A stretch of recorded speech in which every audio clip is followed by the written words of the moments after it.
Your phone rings, your stomach drops. You stare at the screen like it's a live grenade on your coffee table.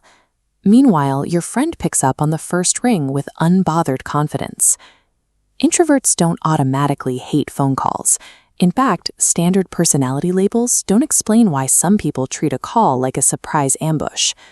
This is a question of how your brain manages social anxiety, specifically the pressure of presenting yourself in real time without a safety net. Understanding the panic of a ringing phone requires looking at the specific psychological utility of the text message. Dr. Sherry Turkle at MIT describes phone calls as environments of spontaneous intimacy.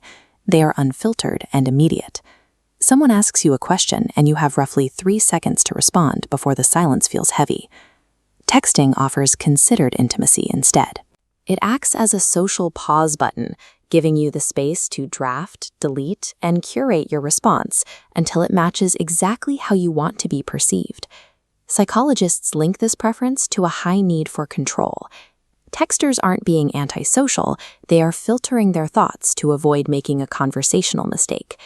Because we have so many ways to communicate asynchronously, forcing someone into a real-time interaction triggers channel choice anxiety.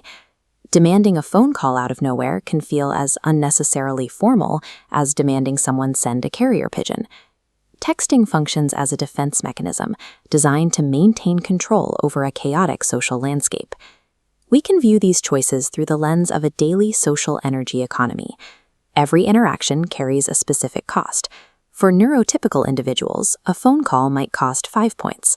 But for those with ADHD or autism, that same call can drain 40 points at once, compared to the minor energy drop of sending a text.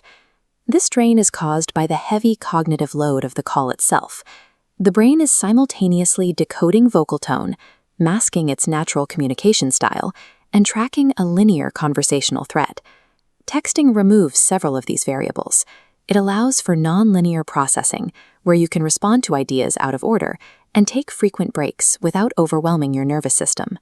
Sending someone to voicemail is often a necessary act of neurological resource management required to survive the day. There is a counterintuitive side to this. The people who insist on calling often report a deep hatred of texting, and their aversion is driven by the same anxiety that makes you hate calling. They experience text anxiety paralysis. When the human voice is removed, a text message becomes a blank canvas for insecurity. Without the rhythm, pitch, and tone of a real voice, they begin to overanalyze a period at the end of a sentence or a slight delay in a response as a sign of rejection. For these people, a phone call is a search for certainty. Their brains require the immediate, audible reassurance that everything is okay. Texters act like chess players, needing methodical strategy to feel safe. Callers act like jazz musicians, needing that immediate back-and-forth momentum to feel secure. Research consistently shows that the human voice is uniquely capable of building stronger emotional bonds, but engaging in that spontaneous interaction always carries a risk of exposure.